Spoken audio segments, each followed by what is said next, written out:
رب اشرح لي صدری ویسر لی امری واحلل عقدۃ من لسانی یفقہوا قولی واجعل لی وزیرا من اہلی۔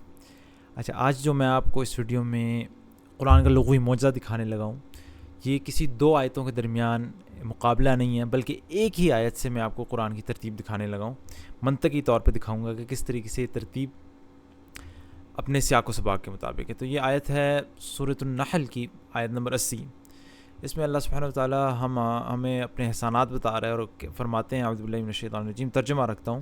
اللہ نے تمہارے لیے تمہارے گھروں کو جائے سکون بنایا، اس نے جانوروں کی کھالوں سے تمہارے لیے ایسے مکان پیدا کیے جنہیں تم سفر اور قیام دونوں حالتوں میں ہلکا پاتے ہو۔ اور پھر آگے آیت چلتی ہے۔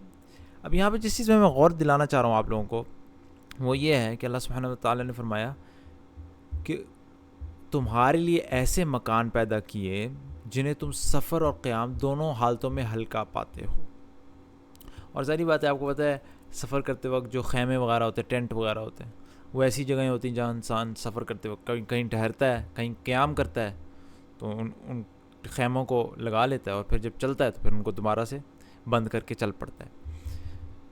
تو اللہ سبحانہ و تعالیٰ فرماتا ہے جنہیں تم سفر اور قیام دونوں میں حالتوں میں ہلکا پاتے ہو۔ ظاہر بات ہے خیمے جو ہیں جب جانوروں کی کھالوں سے بنتے ہیں تو وہ ایسے ہلکے ہوتے ہیں، عمارتوں کی طرح تو نہیں نہ ہوتے، اینٹوں سے بنے ہوئے۔ تو اللہ تعالیٰ نے یہ کیوں فرمایا کہ تم انہیں سفر اور قیام میں دونوں حالتوں میں ہلکا پاتے ہو؟ یہ نہیں کہا قیام اور سفر ہے، یہ ترتیب اس پہ غور کرنا ہے۔ یوم ظعنکم، جس دن تم سفر کر رہے ہوتے ہو، اور پھر یوم اقامتکم، پھر جس دن تم خیمے لگا کے قیام کرتے ہو۔ سفر اس طرح ہی ہوتا تھا نا پہلے بھی، اور اب بھی اگر لمبا سفر ہو تو سٹاپس تو ہوتے ہیں۔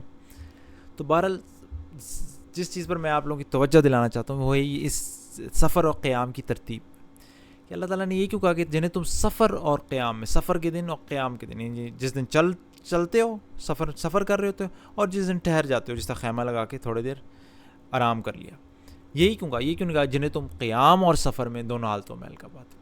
اب میں آپ کو یہ خوبصورتی دکھانے لگا ہوں، دیکھیں قرآن کتنا یہ ایک لفظ کی ترتیب اپنی جگہ کتنی مناسب ہے۔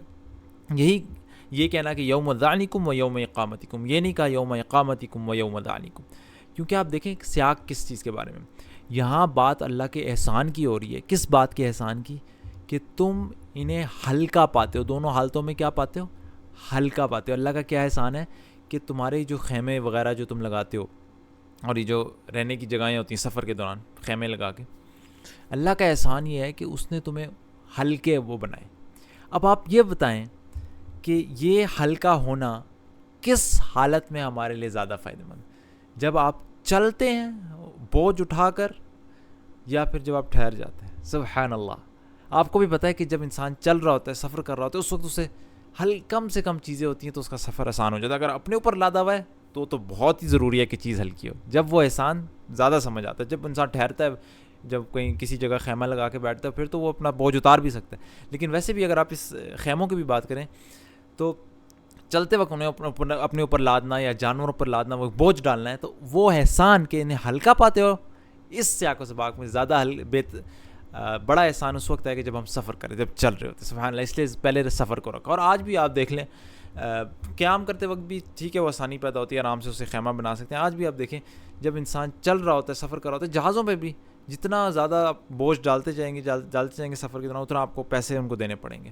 تو آج بھی سفر کے دوران ہلکا ہونا زیادہ مناسب ہوتا ہے۔ جب قیام کرتا ہے ریلیٹیولی تو ٹھیک ہے، اس کو پھر بھی چیزیں انریپ کرنے میں بھی ہلکی چاہیے ہوتی ہیں، لیکن زیادہ اس پر بڑا احسان یہ ہے کہ دونوں حالتوں میں جب ہلکا پاتے ہو تو زیادہ ہلکا کا فائدہ ہمیں ہلتے وقت، چلتے وقت ہوتا ہے۔ سبحان اللہ، اس لیے اللہ تعالیٰ نے یہاں پہ پہلے کس کو رکھا؟